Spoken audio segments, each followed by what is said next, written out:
Inflation and challenges with the global supply chain are pushing the price of just about everything higher.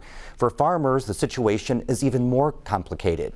Brock Turner has more on what's causing some used tractors to sell for more than what they cost when new. Brock Kiesler is no stranger to equipment auctions.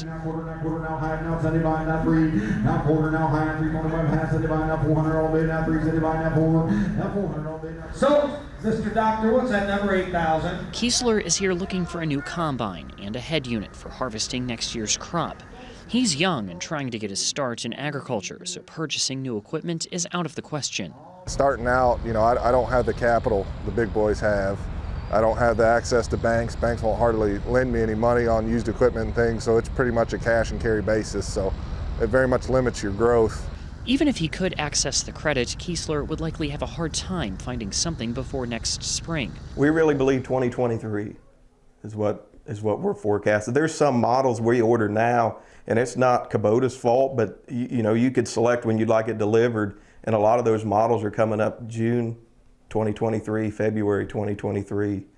McClure and others say problems acquiring steel and computer chips for larger models make it even harder to provide the type of service they're accustomed to. We're probably 25 units behind right now, so by the time we get caught up, we're probably going to be halfway through 2022 and we're in the same boat again. McClure says many of the tractors on his lot are already sold and awaiting final accessories before they can be shipped to their new owners. While these types of supply chain challenges affect everything from your morning cup of coffee to your car, the situation is unique for farmers. Many purchased seed, fertilizer, and other inputs well before today's challenges. That, paired with a strong harvest this year, means many farmers are sitting on larger than normal profits.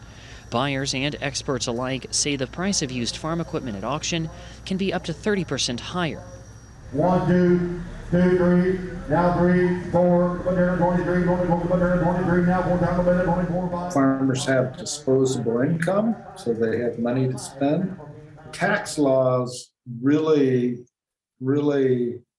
favor purchasing equipment. If you look at it, most farmers write off their equipment using Section 179 expensing and pretty fast depreciation rates pretty quickly.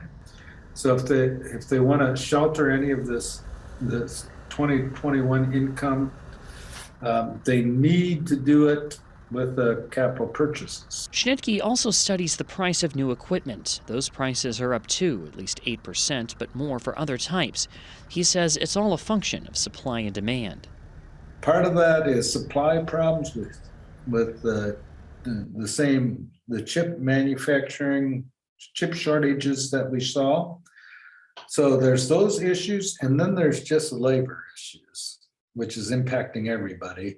Kiesler has attended equipment auctions for years, but this is the first time he's gone with the hope of driving home one of these combines.